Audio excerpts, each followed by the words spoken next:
In Northern California, several wildfires that recently erupted continue to rage today. One of these fast-moving fires is spreading east of Sacramento, and a blaze near Mount Shasta consumed houses and a church in its path. Scores of firefighters battled the wildfires, which forced residents to evacuate. Those who fled cling to hope that they will have a home to return to.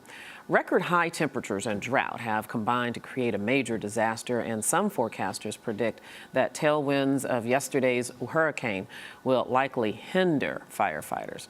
Joining us on the phone from Sacramento, California is Dennis Matheson. He is the spokesperson for CAL FIRE, which is the state of California's Wildlands Fire Protection Agency. Dennis, welcome to Arise America. Thanks for taking a couple of minutes with us. I appreciate it.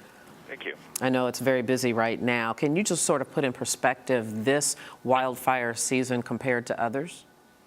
Yes, right now at this moment, we've got nearly 6,000 firefighters on the front lines battling 12 major wildfires. That's been continuing throughout this fire season, so we're just continuing to see a repeat. What we're seeing as a direct result of the drought is extremely explosive fire behavior. We saw fire behavior earlier in the summer that we wouldn't normally see until September or October throughout the state. So this is certainly not the norm, and our firefighters are facing extremely explosive conditions out there, and we're doing our best to continue battling those fires as they arise. Yeah, and there are a number of them that are going on. Which one is of most concern to you? Well, right now we've got we're fighting the Bowles fire up in Siskiyou County. The good news is that one is stayed around 375 acre in size, and firefighters were able to take advantage of some good work last night and achieve 20% containment. The bad news on that one is that was such a rapidly growing fire driven by wind yesterday afternoon and into the evening that well over 100 structures were damaged or destroyed in that fire. So that one continues. And then in addition to that, you mentioned earlier, we are working with the United States Forest Service and Unified Command on the King Fire in El Dorado County, which is just northwest of a town called Pollock Pines. That one had grown to over 11,500 acres as of this morning with 5% containment. Wow, that's getting bigger very quickly. We also understand that I-5, a major corridor, was closed down. Is that due to smoke, or is the fire jumping over the highway? Typically, those kinds of road closures can be due to smoke or other fire-related issues impacting the major roadway, and I suspect in that particular case that was the issue. How much is climate change? You know, we all, particularly in the media, like to talk about climate change, what we used to call global warming. How much, though, does it play a role in these wildfires these days? Well, I think, we're in a third consecutive dry year here in California, record drought conditions. We're seeing fuel moisture levels at record lows. And when you throw in extremely high temperatures, low humidities, and wind, it's just the perfect recipe for a disaster. And that's what we're seeing, continue increase in number of wildfires. In fact, this year from January 1st up until now, we've seen over 1,000 additional wildfires this year over an average year. So I think that's an indicator of the impact that the drought and weather conditions have had.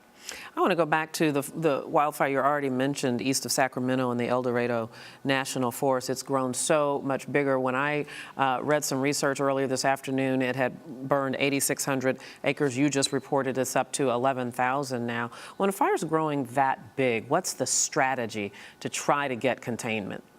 Well, our strategy in pretty much any wildland fire situation is we look at the geographic area surrounding the fire, and we establish some control objectives. We look at locations, whether it may be a river, a roadway, some kind of location that we're going to try to draw the line to stop that fire at that location. So we do what we call boxing it in. This particular fire, the King Fire, is in a very rugged area, part of the El Dorado National Forest, very steep and rocky terrain. It is actually moving in two different canyons, And because of that inaccessibility, it's very challenging for firefighters to get in. We've been utilizing a lot of aircraft to battle that blaze as well. Hopefully, they'll continue to increase that containment and continue to make progress on the King Fire. In any of these two particular fires that we've talked about, at what point does it begin to threaten major metropolitan areas where large numbers of population might be affected?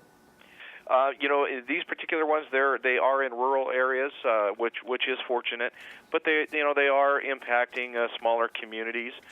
In any case, when we see that a community is in danger, we will work with local law enforcement to put evacuations in place. We want to make sure people are out of harm's way, and that we're able to get firefighters in to do their job. If we have situations where fires are in more closer to more populated areas in the urban wildland interface zones, many of which might be good examples might be in Southern California, that just magnifies the importance of educating the public ahead of time that when it's time to evacuate, they need to be prepared. When we ask them to go, they need to go. Absolutely. I know you're busy right now, so we're going to let you go. Dennis Matheson, thank you so much. No, my pleasure. Time now to take a look at the other news capturing headlines around the globe in our Arise News World Wrap.